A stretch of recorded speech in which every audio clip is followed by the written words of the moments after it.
C minus, B plus, A, F0, 6.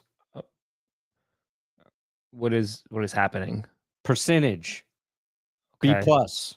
Are you reading off a count? I'm just giving random grades to teams for their drafts. Oh, okay. L. Broncos. No, the L stands for love, idiot.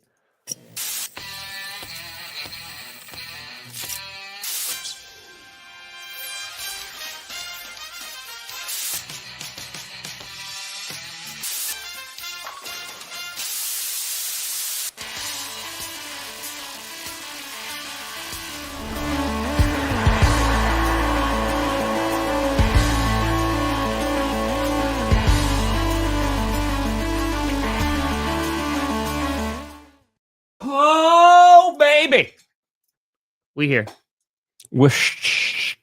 Yeah. You in the right direction. Welcome to another edition of the Grossi Perna Show. I'm Tom Grossi. That's Brandon Perna. And this is GP. Yes. Brandon Perna, urinating tree. We're here.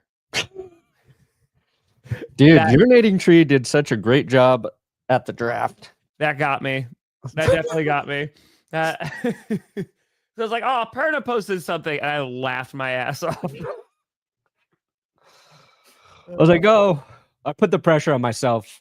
Great to meet you. Coming up, and I was like, oh, shit, I got to record this. What do I say? What do I say? I just went blank. Yeah, it worked out, though. I think your recording of the draft pick it went perfectly. Yeah. Yeah. Just right on the TV. Shout out to the F0 players out there. Underrated classic video game. Tom Grossi returning from Green Bay, Wisconsin, where he announced every single draft pick. It was amazing. Every single Tom, one. did you get tired after announcing all of the draft picks? I just did the one, buddy. Just the one. Yeah, no, yeah. It was supposed to be 198, but because Sorrell was there, the guy Pharrell was there? Yep, Pharrell was there. He got drafted in the fourth round, and Goodell got to bring him out. It pushed all the presenters down.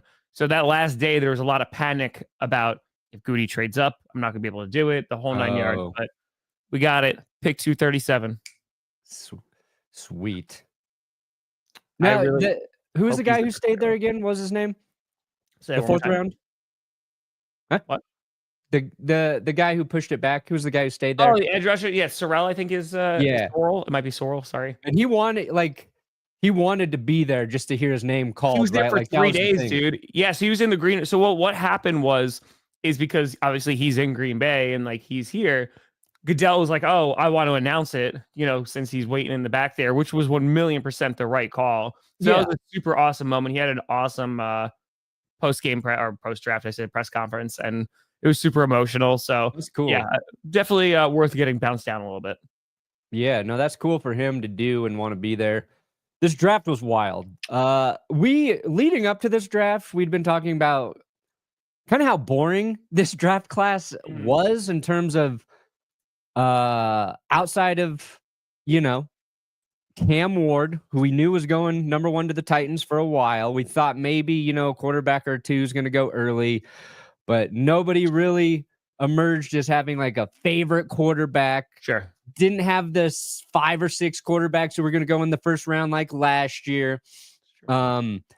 The usually a sexy draft too. You got a lot of receivers that are going to go in the first round. I feel like outside of QB, that's the next sexiest position because it translates to touchdowns and points. No one. Which by the way, can we talk about for a hot second?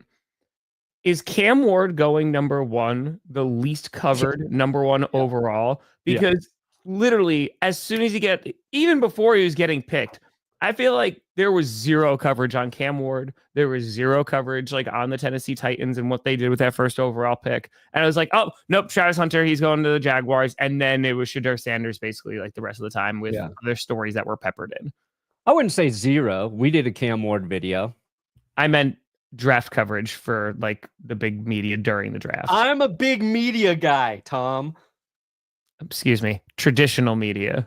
I can't come back from that one. Yeah, that's a. No, he is. I think it's a combination of two things. One, it's the Titans picking at one.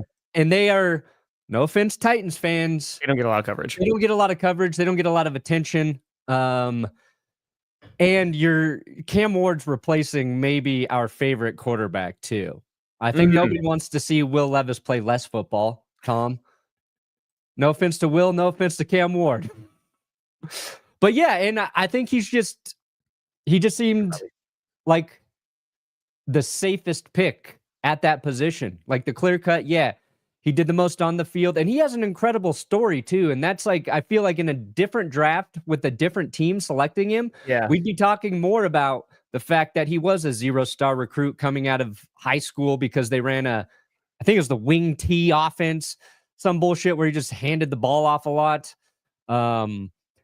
Went to a few different colleges, and he thought about entering the draft last year, but was advised not to. And it out in his favor because he went to Miami, put up the numbers, and now he's number 1 overall.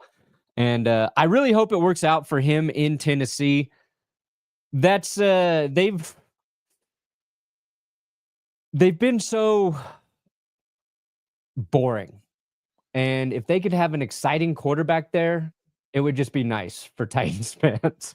Yeah, I mean, just something to cover. I mean, at this point, and because also we've talked about this on the show about which team's national media is going to cover, right? Johnny and I were even talking about it, when we were at the draft of like, I've been a Packers fan now for 28 years, but thank God, like my team gets like a great, even if, Jordan Love is his first year as a starting QB, they're still going to get, like 3 primetime games, right? Like the Packers are usually always going to get covered. The Cowboys are always going to get covered. The Steelers are always going to get some coverage. Hell, the Broncos, they're going to get a whole bunch of primetime games. But there are going to be teams and markets that are just not covered a ton. And the Titans happen to be one of them. I mean, we were talking about when they got the number 1 overall seed in the AFC a few years ago, right? Yeah. And they weren't the most exciting team at that point. And obviously, the Bengals came in and beat them. But it just seems like it takes a lot. And a franchise quarterback will do that because no one cared about the Patriots, in terms of like the amount of coverage that they got, before Brady legit just elevated them. And look at these past few years as they try to find a quarterback. So if Cam Ward is that guy for the Titans, you would assume that a whole bunch of coverage is going to follow. Yeah, I hope so. I hope it works out for him. I think he's good.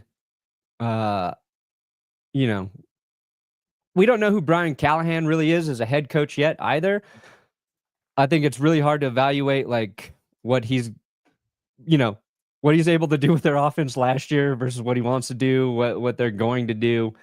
But yeah, I think it's a good thing for Cam Ward to not have that attention right now too. Like just fly under the radar. Like that's a good spot to be in as a quarterback, as a top drafted quarterback, where your job is to save a franchise and nobody's really talking about it. That's the situation you want to be in. Let everybody talk about Shedeur Sanders going to the Browns in the 5th round. Let everybody talk about that for the next 3 or 4 months until the season starts. Let him talk about it every single week that he doesn't start ahead of Joe Flacco, or if he's 3rd on the depth chart behind Dylan Gabriel, if he can't even beat out Kenny Pickett, let him talk about all of that stuff. And just get to work. And I think Cam Ward he's about that too. Like there's a bunch of videos with like Cam Ward and Shedeur Sanders in the off season or the pre-draft process. And they have a good relationship. And like, you can just tell the difference between their personalities in those videos. And I'm not saying that's like a knock on Shedeur or anything, but Cam Ward he wants to play football and he wants to be known for playing football. And the Sanders family, they want to be known for more than that. And that's why it became such a lightning rod of a story during the draft. That's true, Tim. Go and play back at RFK. Come on now. Yeah, the Commanders, they announced that they're going back to D.C., so they're going to play where RFK Stadium is. So they were there in the 60s. So they're actually rocking there. It'll be dope. They're playing at Robert Kennedy's house? RFK Stadium. They were there in the 60s. Yeah. Or at his house. I don't know where he lives now. Get the artificial dyes out of their sodas before the games. Yep.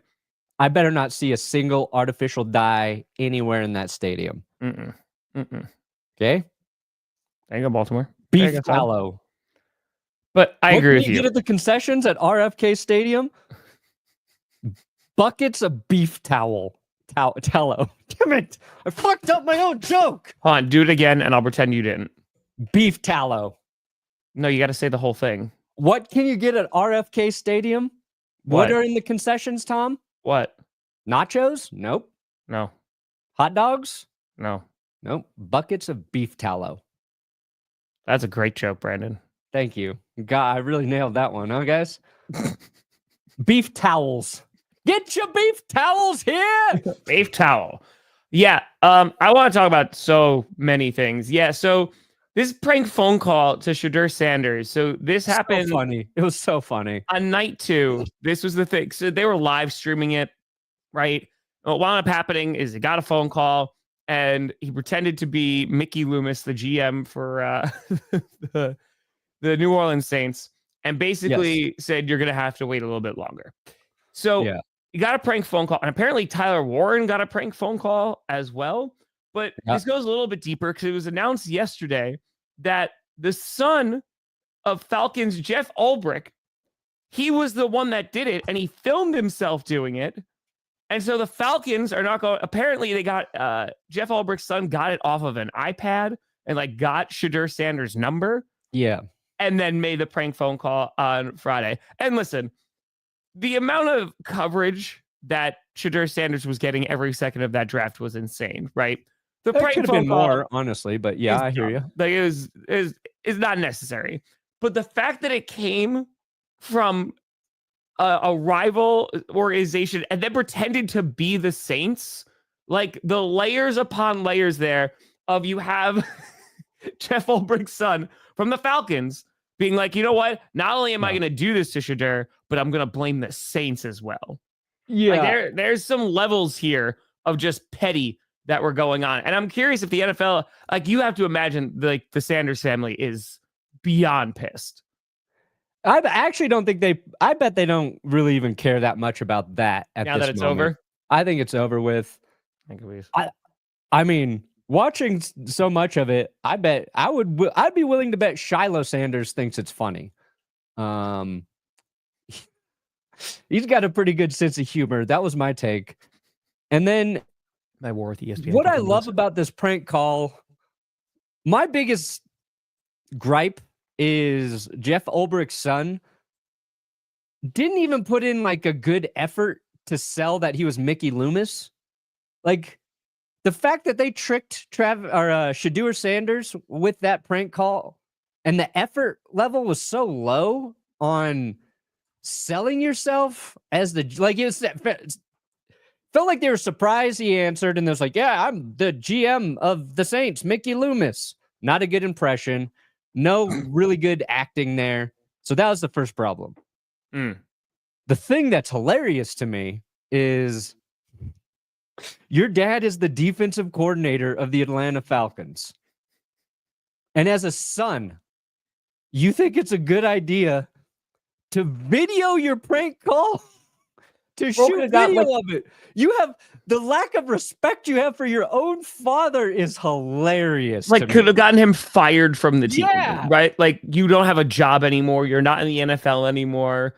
Like, yeah, dumb. Dude, if I did and not is it like a douchey thing to do, you know. As a 21-year-old, like I remember when I don't know, man. It's fucked up.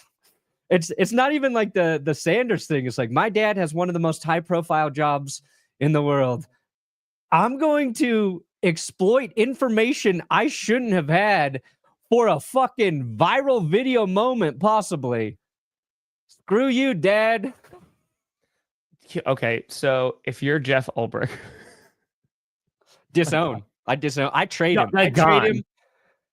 Oh, who's the worst defensive coordinator in the league? I trade him to him. That's my new trade your own son. Your new father. Man, I was gonna say, so who was the Panthers DC last year? It was Evero. Damn, but their defense was bad. Tough. You're Jiro Evero's son this next year. That's it. That's how it works. Cal, I saw them come out on stage. I did not see them backstage, and I was very disappointed. I thought, like, if you announced a pick, you were given a puppy. Unfortunately, that was not the case. Unfortunately. Yeah, it happened to Cooper DeJean last year, and that did get talked about quite a bit. But we forgot. We all forgot by now. Yeah, it's it's a weird move. Crush it, William. Crush that interview. You got this. Yeah, I feel like I want to get your take on the entire, because you did a video on Sanders, right? And kind of just the fall that was going on. You also have a unique view because you're a Colorado fan. Yeah. Right. And like you saw him play, and what was your take on like this entire saga that happened this past week? Because obviously he gets mocked in the first round, right? Like this could be a first round guy, could go at 21. There's some folks who are like, oh no, he can go top 10. Like, he could go like super duper early, and he falls to the 5th round.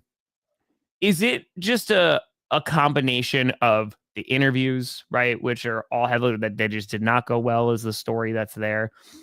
Is it a matter of the family? Is it a matter of just, hey, the talent that's there? Because I feel like there were so many narratives that took hold this past week to try and explain what was going on. And you're like, is this collusion with like the NFL owners that are trying to send a message and all that? For you, as somebody who watched him, kind of like, what was your take on this entire weekend? It was weird because he was considered a first-round guy. Now, maybe over the last couple weeks, that narrative sort of shifted based on the reporting we were getting and what actual reporters, the feedback they were getting from some of the NFL teams they were talking about. And I'm not even like a big CU fan in terms of like college football. I like the Buffs and I like the Rams. I like both programs. I'm not all in on CU. But when Deion came here, it was a big story. And so I remember watching CU's first game with Deion as the head coach, with Shedeur, and I'm pretty sure I was exercising. I wasn't making like a point to sit down and watch. I was like, let me put this on and see what it's about. Yeah. And I got drawn in. I got sucked in, and I did a live stream right after that game because it was so fun. And you're like, oh shit, like there is something to Shedeur Sanders. Sure. Like I went on not to talk about Deion, but like, oh shit, his kid can throw the football. Like I was impressed with him. And through the course of his first season at CU, he became a quarterback that everybody was like, he could be making a case to be a first-round draft pick. And then he followed it up with, a second season where he put up better stats, better numbers. CU won more games. So the weird thing to me was, as he started to fall, people started to justify that he was never a first-round talent. Sure. And that was kind of BS.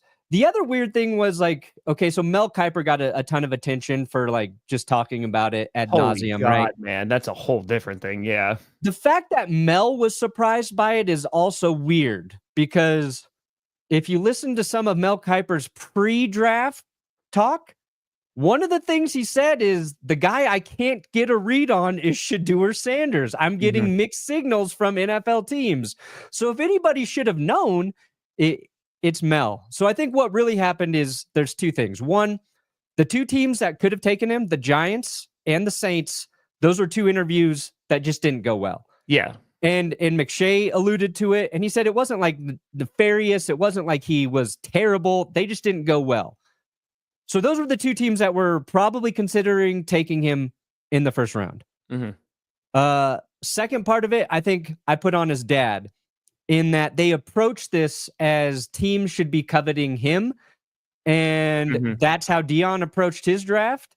And really, where they missed the mark is like Shedeur needed to sell himself to some of these teams. He needed to answer some questions about his game and about everything that comes along with it, and they just did not do a good job at doing that. Whether that message actually gets through to Shedeur and like, all right, now we got to go to work.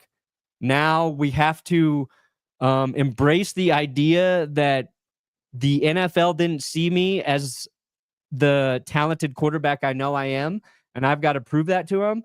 Like, I don't even know if that message is I don't know if that's going to go through to the Sanders. Because after I made a video and I was trying to be incredibly fair to both sides. Yeah. because I think Shedeur took a ton of heat that was unnecessary. I think there was too much attention and too much filleting to that side as well. Like, one of the first things I think Deion, like, they had put out there is like, my son's not going to play second fiddle, basically paraphrasing, to any other quarterback. And he was Like, explaining the teams that he wasn't going to go to and play for. Okay. So it is part of Deion. It's part of, I don't think they sold themselves the right way. And there's questions about his game. Yeah. But he can play fucking football. That's what I watched. And that's why the day 3 pick flyer makes all the sense in the world. Like, the value that you're getting, even if it doesn't work out, right? Like, you have another guy in training camp to compete for, QB1. Ashley with a fake. Yeah. Okay. And it's where what happened didn't meet the expectations. And the expectations were round 1 quarterback, and then worst case scenario, round 2 quarterback. And then it got crazier every round he went. So, I mean, and while it was happening, I was talking to Will. I'm like, if he actually goes out of the first round, like, that very selfishly is going to be the best thing that can happen for the video we're going to make about it. And then it got even crazier. But, you don't see a guy projected as it's not even just like a mock draft thing. It's like everybody's doing these player grades throughout the course of it. It's like he is a top 20, top 30 player in this pick. You don't see those guys fall out of the 3rd and 4th round. It just doesn't happen. That's why it becomes such a big story. But yeah, you're not wrong. Yeah, Ravens get all the picks. No, man. I mean, I think I was explaining this during, I think it was night 2 during the stream. The media also, I mean, even if we just ignore the draft coverage and how much it was focused on Shedeur Sanders, even leading up to it, a ton was on Shedeur Sanders, right? Because it was always going to go to the Steelers, maybe the Saints are going to go get him at 9, maybe the Giants go get him at 3. There's all these stories that are coming out about him. And then you get to this point, and as soon as he starts falling, holy crap, man, literally the entire draft seemed to be dedicated in terms of just traditional media coverage was dedicated to Shedeur Sanders. And the fact that he went in the 5th round, I don't know if I've ever seen that amount of coverage of him falling to a 5th round player, right? Yeah. Like, it was an insane fall, and everybody was clicking on it, and everybody was interested in it, and all these narratives are being built up. It was insane to see, because, I mean, dude, again, Cam Ward was the number 1 overall pick as a quarterback, and he got 0.3 seconds of airtime. And now we're talking about him going to Cleveland, where he's the 4th or 5th quarterback there? Yeah, right now. Yeah. It was a wild weekend just to see how the media covered this. For them to then, I'm sorry, and there's going to be plenty to come out on Sunday and Monday and be like, oh my goodness, the coverage on this was crazy, but they also contributed to this. I don't know. It's just, but I mean, it's wild. You can blame the media, but it's a crazy thing that happened. Appreciate you very much. My favorite thing was, I think at the end of day 2, just watching Ian Rappaport and Adam Schefter, our most insiders, they're all just kind of confused. Daniel Jeremiah, I think, is, the most sane voice when you're talking about these draft prospects, and they're just I can't explain it. And that's why it becomes fascinating.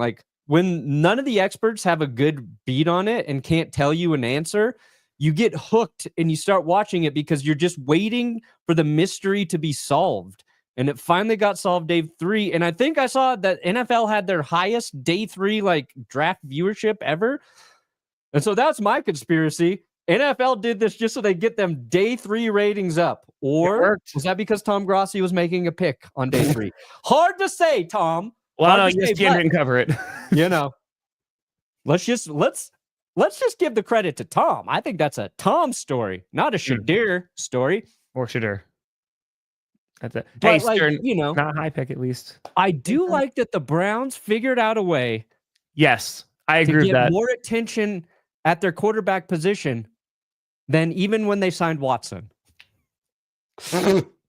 They signed Deshaun Watson, an alleged predator. It was a big, massive story. and a 5th round draft pick, I think top that in terms of coverage and intrigue. Nice job, Cleveland. Nice job. And the Browns' reaction when they drafted him, they're just like,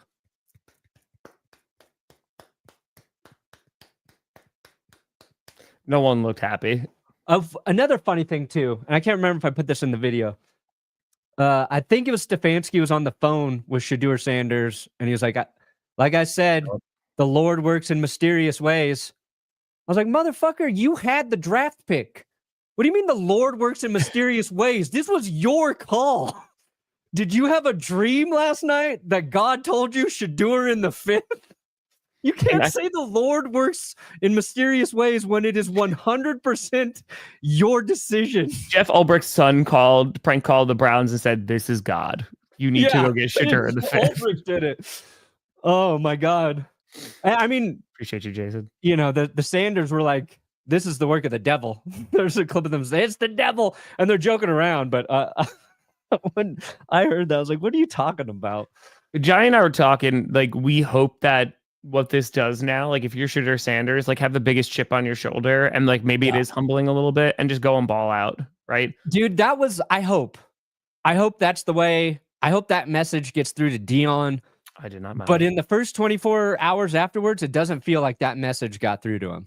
If I'm being like honest, I don't know if it did. I haven't seen because whatever. But it's always someone just mentioned that before. Like after Shedeur got picked, like the next 5 picks like didn't even get announced on ESPN. Yeah, you know, why should they? Why should they? Yeah. Always interesting. Always interesting. Well, I got draft grades we can bring up and kind of look through some of these other teams who didn't take Shedeur. Yeah. What'd your team do? Draft Shedeur Sanders? No? Fuck off then. We're not going to talk about you ever. Ever. I do have draft grades. I want to talk about it, but before we do, because the other crazy did you watch any of the Belichick interview from CBS? So I caught like 2.5 minutes of it, and oh boy. Yeah. Dude, that he is awkward. on a leash now. But so what's interesting is when he was asked about the social media stuff, because like there was the pictures, that like went viral of him as a fisherman and his girlfriend as a mermaid and stuff, and like holding her up on his feet like a dad would do for his child, like those kind of things. And he goes, "I'm on them, but I don't look at them." So like, I don't even think he's running his own account. Like, so I imagine this is set up for him, and those pictures are, hey, this is what's going to go out there, which makes this even weirder. This is bizarre. How did you guys meet? Not talking about this. No? No. It's a topic neither one of them is comfortable commenting on. So that part, you're like, wait a second. Because the this whole interview's about them. I feel like was trying to be fair, being like, you got people saying all this stuff, but like, how is it like navigating this? And then we're like, how did you meet? Like the most basic question. Nope. Don't answer that, Bill. Okay. Bill? Okay. Where you're a fisherman and she's a mermaid. It's charming. It's a different side of you. What's the reaction been like? What's it been like? To have these different sort of photos. There's another one where you're doing, I know you're not into meditation or yoga or Pilates. You're balancing Jordan on your feet, and she's doing kind of the Titanic pose. So Bill. And he's just like, I don't look at it. So like, I don't even think he set that up. What? Yeah. I didn't take that. That's not me.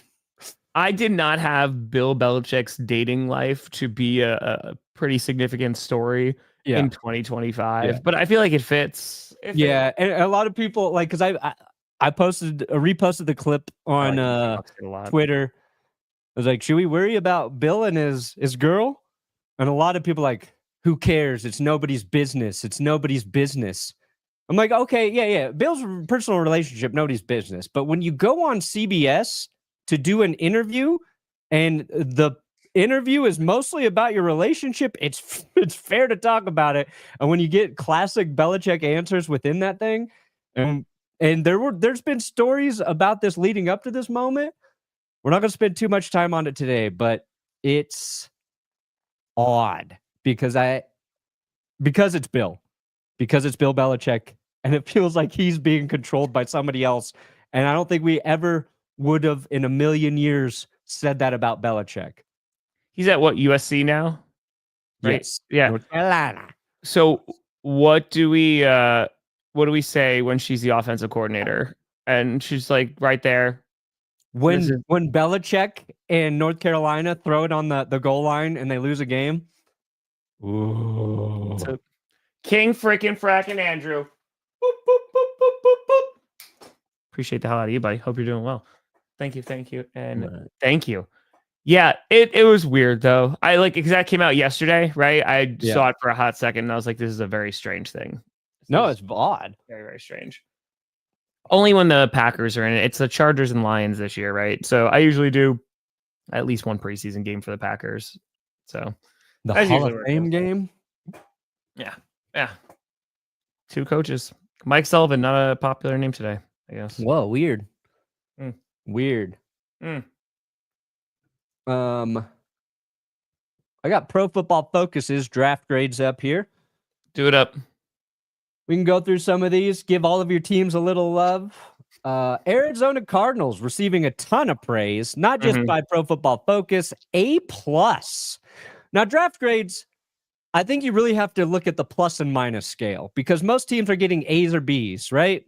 Sure. And that's because you added young players. In theory, everybody got better. And I think it's fair to be like, oh, yeah, hopefully these guys work out. So I don't think you're going to see like D's and F's and all of that shit. So you really got like an A+ versus an A versus an A- versus a B+, B-, B. That's what you got to look at if you're looking at draft grades, guys. Walter Nolan. They get defensive line help right away. Yep. I think a guy a lot of people like. A guy you were probably interested in, right, Tom? I was looking at for the Packers, and it's fun because to answer even this question, Saad, I feel like Will Johnson to Arizona, if he can recover, because this is a guy that I also had circled for the Packers, because he's a very good corner. The problem is that he has injuries, right? And we don't know about the medicals. But if he's able to come back and rock out, man, I love what the Cardinals did. I love the Birch pick too. I was looking at him for the Packers, but I was looking at it from the Cardinals' point of view of they needed to make that defense significantly better. And not only did they go in free agency and they go get an edge rusher, but now to really start building this up. If Will Johnson can play, I like it a lot. And honestly, it's very similar to the Chiefs. That Simmons pick at 32. If Simmons is able to recover, he's the best left tackle in the draft. If they're able to go and get a franchise left tackle at 32, holy crap, man. The value is off the charts. By the way, I also love Milroe to Seattle. Best value picks probably, honestly, Shedeur Sanders, but it's Jahdae Barron for the Broncos. 6 of 7 players for Arizona, defense. You have to respect that. I saw somebody say Jim Harbaugh passed on Will Johnson. That means his knee is cooked. I think it's a little premature to say that. But the difference between Arizona and Kansas City in terms of you're taking an injured player, Arizona needs help now, though. Kansas City, they have the luxury of letting a guy fully heal. So we'll see how much better this does make their defense. But you got to like that they invested in their weakness. Then you got the Falcons. They're getting an A-. They also, it's edge rush, pass rush. We talked a little bit about it Friday. Tallow, beef tallow. Okay. The Atlanta Falcons, it's kind of like the Texans, right? When they go for Stroud and they bring in Will Anderson, I respect the big swings, right? And to go and get a position, which has been a position of need for ever with the Falcons. I love this, right? James Pierce, great rusher. Walker, people thought that the Panthers were going to take him, or maybe the Saints were going to go and get him. But I like how they address this because obviously the whole Penix and Kirk Cousins thing from this past season, it wasn't ideal in blowing the lead and they could have won the division. But it seems like they're hey, let's build this supporting cast around it. And if Penix is the guy, the Falcons are going to be competitive this year. Yeah. Also 4 defensive players drafted, right? Take a tackle. Now, if they if they can trade for Jalen Ramsey at some point, like it's kind of been hinted, Ramsey to the Rams or the Falcons. Don't know if that's still going to happen, but you throw Ramsey in that mix, love it. Love King it. Andrew gave you a $300, Perna. That's for me, Andrew? You sneaky bastard, Andrew. Rich Eisen may know who Tom is, but I've got it on good authority that some dock workers in LA's international port have heard of that guy you passed in the hall on the way to your dentist that time. That's what I hear. Ooh, Tom's on the Andrew. ground. How did you guys meet? Not talking about this. No. No. Can we recreate that? Like when I'll come to your house and we'll set you up for an interview. You could be in a very distressed sweatshirt. Yes. And I'll be like, Jess could be off to the side and be like, how'd you two meet? Yes, We're not talking about this. 100%. That's all I want in my life. Just to recreate that. I would love to recreate that with you. 10 out of 10. King Andrew. Legend. No, I like what the Falcons did. They went and tried to get some impact defensive players. And like I said, if Penix is the guy, I feel a lot better about him. You know, we'll see what happens with the Panthers and the Saints. But, you know, the Buccaneers, they obviously won the division last year. Falcons might be competitive. We'll see what happens at QB. We'll see. Hold on. I got one more for Andrew. I just got to bring it in here. Thank you. I almost forgot. What happened? You uploading? Yes. Oh, so we got a new clip coming. We got a new clip. This is for King Andrew. RFK Stadium existed before the current RFK became a thing. Yeah, they played what, 61? It was the early 60s, right? That they played over there. Wait, So- RFK's dad was assassinated? When? Does anybody know about this? Did RFK's dad draft Shedeur Sanders? Green Bay, Wisconsin. How the hell are we doing? This guy's good people. Perna raid. Who the fuck is Perna?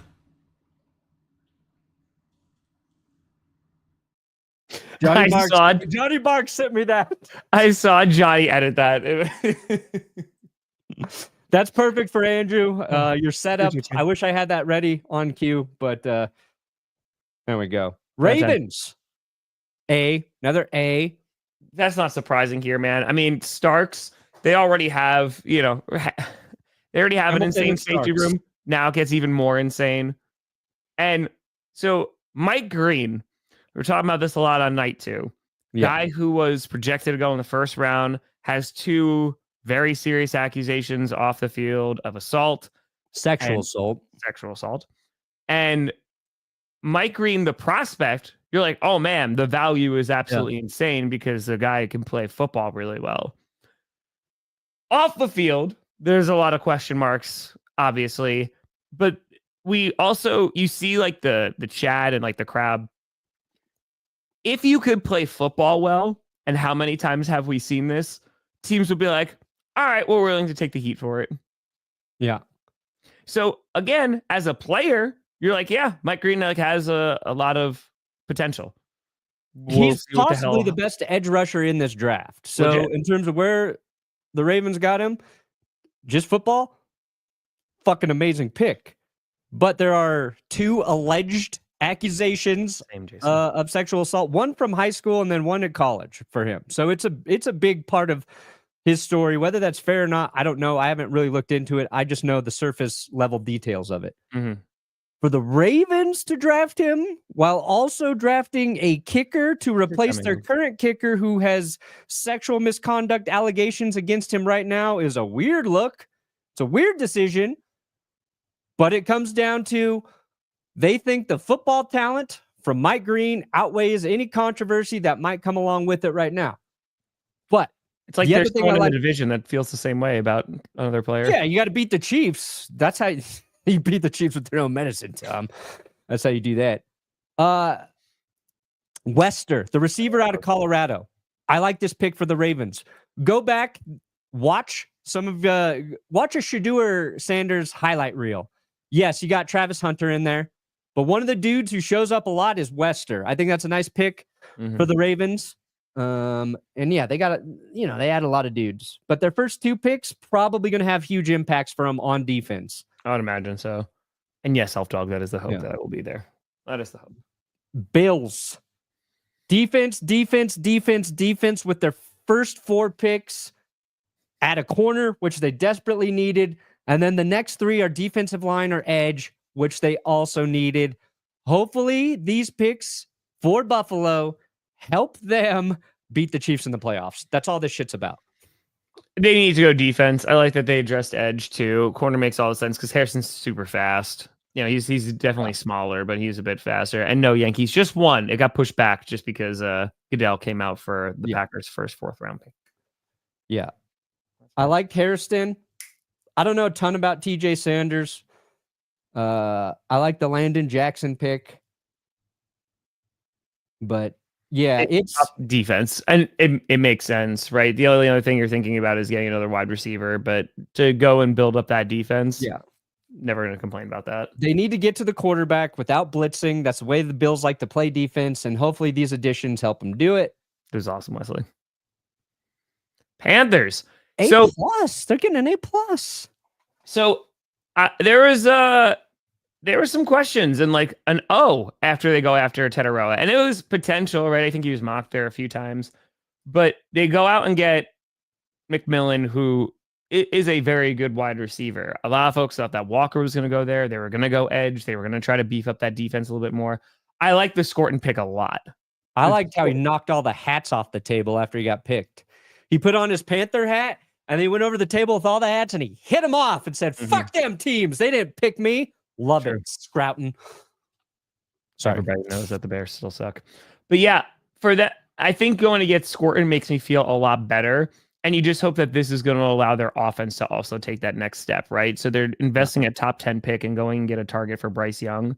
So, and I get it. Like, I can explain it. It just felt like that their team had other needs. But getting Scorton, I think he's a good player. I'm pretty damn happy about that. Yeah. Also, another receiver I like, Jimmy Horn. He's good. He's a good wide receiver. This is a nice pickup in the 6th round. Bears, B+. Now, they probably added... you could argue they added the 2 best weapons at each of those position groups in this draft. Burden and Colston. Colston, Loveland, or Tyler Warren. They're debatable who's going to be more effective in the NFL. But Caleb Williams has no lack of weapons right now. No. And those first 2 picks show exactly, I think, what they want to get better at doing. Shamar Turner, I think, is a solid pick. What running backs did they add? Oh, yeah. For the Bears, like, they obviously went very offensive heavy, And in the first, like, Loveland can block in the run game, and like that's going to help a bit. But there's some people scratching their heads going, first of all, why not, Tyler Warren? But I think ultimately they went and they got a tackle in the with their third pick. And I feel like this is another scenario where we're going to help out our 2nd-year quarterback, because building in the trenches, I'm all about it. And Luther Burden is a very interesting pick for the Bears. If he's able to break out there, let's see what their offense looks like. I mean, again, he's an explosive player. The excuses for Caleb Williams are not going to be super high this year. It's going to be like, all right, like we've kind of built this team around you. Go rock out. You could argue he has the most pressure on him of any quarterback drafted last year. Yeah. Right head coach. They improved their offensive line. Got a ton of weapons. Ooh. Bengals got a C. Ooh, that's about as low of a draft grade as you can get, is a C. If Shamar, and again, draft grades, right? We're not going to know this until like 3 years from now. These guys actually worked out. No. But Shamar Stewart is a guy that Packers fans were very, oh no, because insanely athletic. If Shamar Stewart hits, this is going to be an excellent draft pick for the Bengals, because athletically, he's insane. But the production is not super duper high in terms of getting after the quarterback and what have you. So if it works out, great. I'm more curious of what happens with Hendrickson now, because obviously he did not get moved during the draft. The latest thing that I heard before the draft, they're still working on it. So I would like this even more if Hendrickson is definitely a lock to come back, which I would imagine, considering they would have like draft capital this year if they were going to move him, right? Yeah. No, the only way this works if Hendrickson comes back, in my opinion. Because at least then he can learn, you know? Because the question with Stewart is like he can get pressures, but his sack numbers were always very low. And I think I listened to him talk about it. He's like, I just need to finish. I can get there. But like when sack numbers are low year in and year out, you're wondering like, is it going to switch or click once he's in the NFL? I don't know. Because you're drafting off potential, right? Yeah. So, I mean, they go defense is what they need to do. They got interior offensive line of going in Fairchild. Like, I like what they did, but I think there's a decent amount of risk here, you know, especially with their first pick. Their defense got to be better. We know that. And the nice thing is their defense doesn't have to be a ton better. Exactly. Got to be middle of the road for Cincinnati. Yeah. Instead of like 25.5 points per game, can they get down to like 21? Like, can they shave off 3 points a game? Because Joe Burrow and that offense, in theory, should feast if they can do that. I appreciate you, Coffee. Thank you. C+ for the Browns. I think that's kind of low because I think Mason Graham is a great pick after they traded. Yep. And they added picks. And with those picks, linebacker, the third linebacker. And basically, I think the take on the linebackers was after Schwessinger, Beef Towel. There's a big drop off in where people had projected grades on linebackers. They also got an additional first round pick next year. Like, I think I love their first move. Like, I'm all about that. And I like Mason Graham as a player a ton. And Judkins, I think, is a really nice pick at running back. It's a guy like if the Broncos drafted Judkins, we would have been very happy with. And even a Harold Fan, another when we thought the Broncos might be going for tight end, it's like, okay, maybe this is tight end they can get a little later. Solid pick. Then they went Gabriel, and they got Dylan Sampson too. So they got Dylan Sampson and Judkins. They need help at running back, obviously. And then, of course, Sanders. And that was the last thing they did. Trying to rebuild that QB room. I mean, they need to, right? I don't think there's anyone that's denying that. Okay. I actually really like what the Cowboys did in this draft. Hey, look at that. I got to give them a ton of credit here. I think the Booker pick, it makes a ton of sense, especially they have folks leaving their offensive line. You're never going to complain about that. Ezra Raku, I think he had, 14 sacks last year. Ezra Raku was a guy that I looked into a ton because of the Packers. I love that pick. They need a guy to get after the quarterback. Yeah, let's go there. Revel, another good corner too. Yeah, like I think that the Cowboys, if these guys hit, I'm very happy with it. Yeah. So Dallas, not all. Isn't this the fastest back too? Jaden Blue, was he the fastest? I think it was. Yes, and that's what we were talking about in the mock draft, right? Jaden Blue 40 time, 4.38 at the combine. Reportedly ran under 4.3 at his pro day. But we'll see. What you do when the Browns cut Sanders and the Broncos sign him to start over Bo Nix? That wouldn't happen. There is a point. If they didn't hit on Bo Nix, man. The Broncos, that was like, man, do the Broncos just take him here? Yeah, it's like, at some point, like a team, they're like, okay, now he's going to go to a good team that doesn't need a quarterback where he can just, learn and develop in a good system. Mm-hmm. Broncos, they're getting a B. The consensus is the Broncos reached for a bunch of picks, which is funny because their very first pick was like the best value pick in the first round. I agree. In terms of talent and where Jahdae Barron was drafted. Everything I've learned about Jahdae Barron in the last 72 hours, greatest fucking corner anybody's ever seen in the entire world, including Matthew McConaughey. Love this pick. A slot machine in the corner. Nobody working our slot anymore. And the Broncos had one of the most heavily targeted slot corners in Jaquan McMillan last year. Mm-hmm. So Barron going to do some work. Sure. I think this all comes down to the second pick for the Broncos.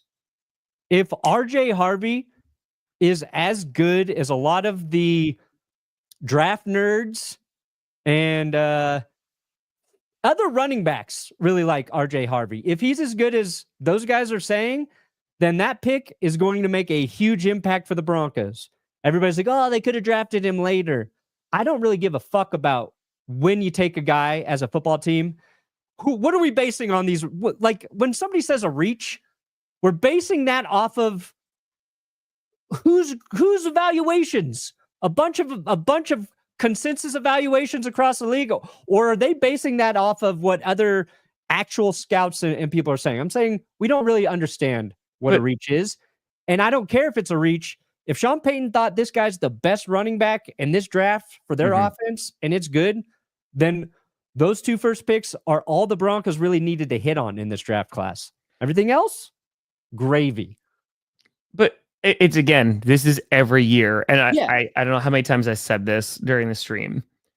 Mock drafts are fun, right? Sure. They are content because there is a divide. There's a gap between sports media and what's actually going out in the scouting departments in all 32 teams, right? You can get reads on it. Beat reporters might have a better pulse on it, right? Because they've been around for a while. You can make your best guesses of like, hey, I'm just using the Packers for an example. Goody, if he's going to draft a corner, these are the kind of corners that he likes to draft. He's going to draft a receiver. These are kind of the receivers he's going to draft, et cetera, right? This is what he's done traditionally. But ultimately, based on the scouting departments, based on how the draft falls, nobody knows. And again, nobody knows until like 3 years after this draft class if they actually hit on it. So it's this combination of, hey, they played pretty well in college. I think that'll translate over, or I don't think it'll translate over. But the amount of subjectiveness that is embedded in here, and there are a lot of things that need to be taken with a grain of salt, because otherwise every first round pick would, hit a home run, right? Yeah. But I love the fact that your secondary now has the potential to be so disgustingly good. Like Barron was a guy I was best secondary in the AFC West without question. And again, it's not like you need that. So you go get your great secondary. Bo Nix is 100% important. You go and get your running back. You go and get another wide receiver. You're helping out the offense. Yeah, no, I think the Broncos had a damn good draft and potentially like have a superstar of a secondary because it could be that good. Yeah, we think Jahdae Barron's going to be great. And if RJ Harvey is a very good running back, he doesn't even have to be the best running back. Yeah. If he elevates the Broncos run game to say like top 12 in the league in terms of whatever metrics you're looking at, that's a very nice pick. Lions get a B-, huh?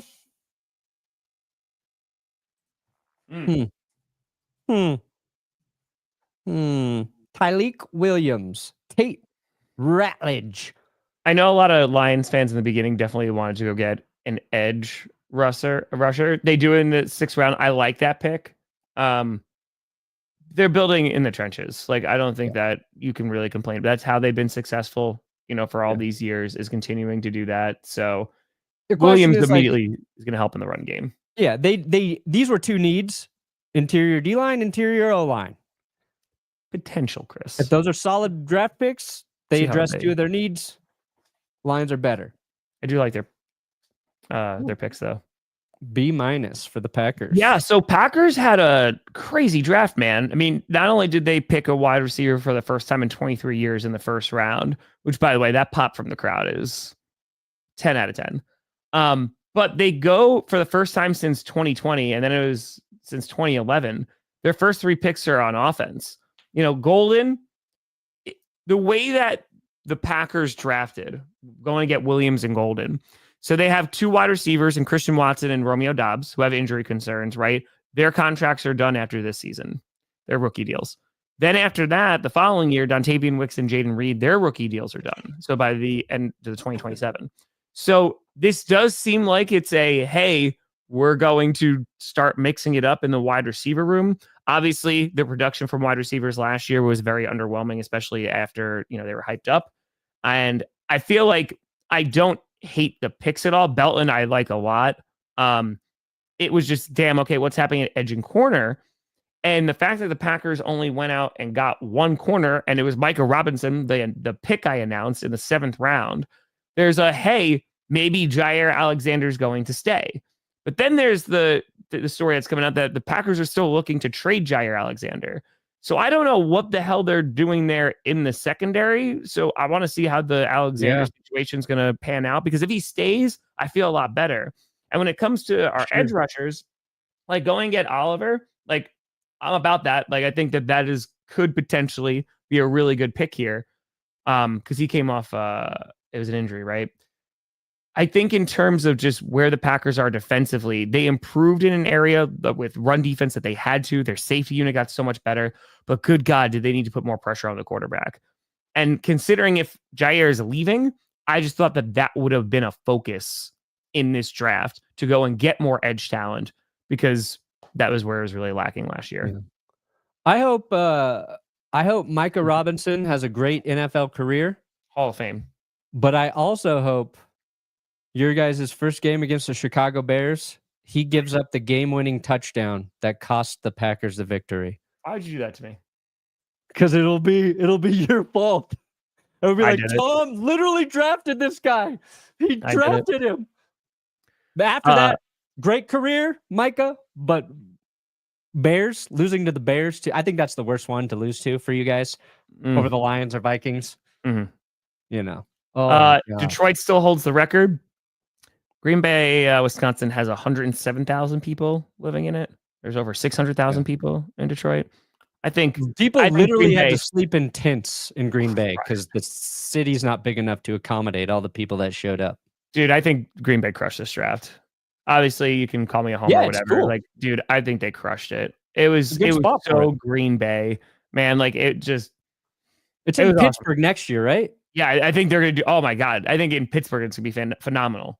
Yeah, but oh hell yeah, Banana, I appreciate you. My friend went back to the Bears after the Browns. There you go. It's going back. That's it. That's tough. They're giving the Texans a B here. I love what they did at wide receiver. I like that they're just like, I think they fucked up. They drafted Jaden Higgins, Jalen Knoll, Jalen Smith, Jalen Reed. I think they confused their Jalens and Jadens. A lot of Jalens.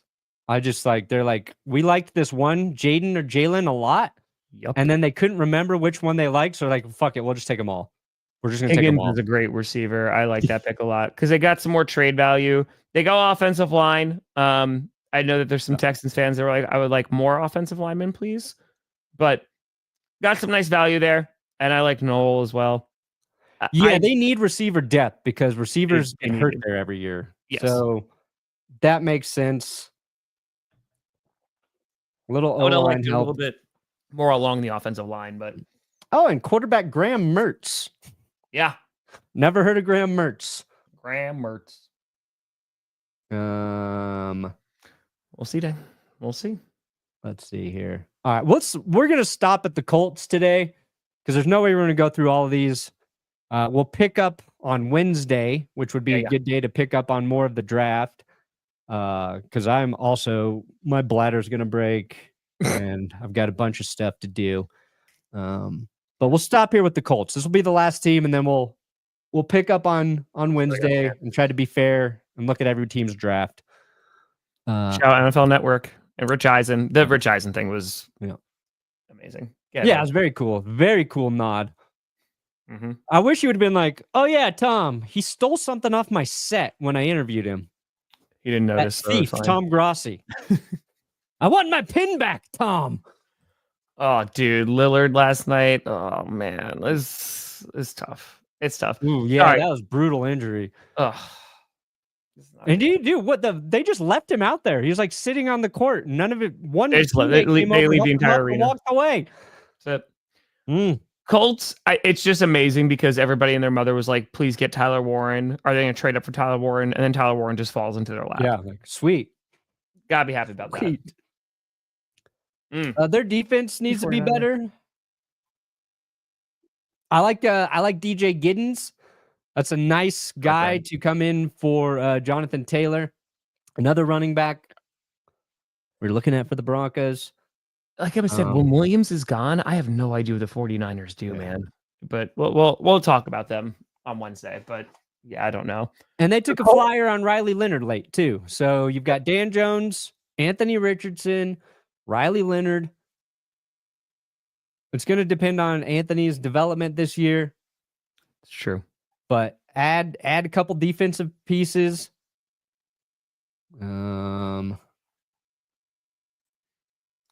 Who do you think's the Indeed. worst team after this draft? Like, who's picking number 1 next year? Ooh, who's the number one? Which team's picking 1 next year? Yeah. Oh, that's a really good question. Mm-hmm. I guess that I don't know, man. could Because be like the Jets. could be just based on their QB situation. Steelers, based on their situation. Okay. Dude, if the Steelers have the first overall pick and the draft is in Pittsburgh. It's kind of cool. Wow. Hell yeah. Yeah. I mean, they took Will Howard and they got Will Howard at a very They did. nice spot. I agree. Sure, Jeff. But yeah, they've got to believe Rodgers is coming to them. They got to believe that. I would assume so. But I don't know. That was an amazing moment. Perna, because you have to go pee. I want you to be able to go do that. What do you got coming out, buddy? We'll have a draft video, like teams we thought got better. I'm gonna be on the Saints. Heed the Call YouTube show later. Heed the Call. Oh, awesome, man. Hell yeah. So come check that out. I've got to ask questions about certain teams. I'm trying to get like decent questions because it's about the AFC. So we're gonna be talking about the AFC. Very excited to go on there. A little nervous because I got a ton of respect for them, but come check us out. They get noon Mountain Time. Hell yeah, dude. Yeah. Crush it. That's a great pick for the Saints. Yeah, the Saints might be the number 1 pick. There's definitely potential there. Every NFL fan's reaction to the draft is going to come out today. We're working on a vlog that'll come out later this week for all the things that we did during draft week. And then tomorrow I'm hoping to get scripted out for the draft. So some big videos coming on out. Busy. Oh, appreciate the hell out of you. I'll talk to you soon. I'm Tom Grossi. That's Brandon Perna. We'll be back on Wednesday. And as always, go Pack Go. What? I was waiting for it. I was waiting for you to just it. And you have been navigated. And you've reached your destination. I was just waiting for you to stop me. Go You never did. Broncos, go.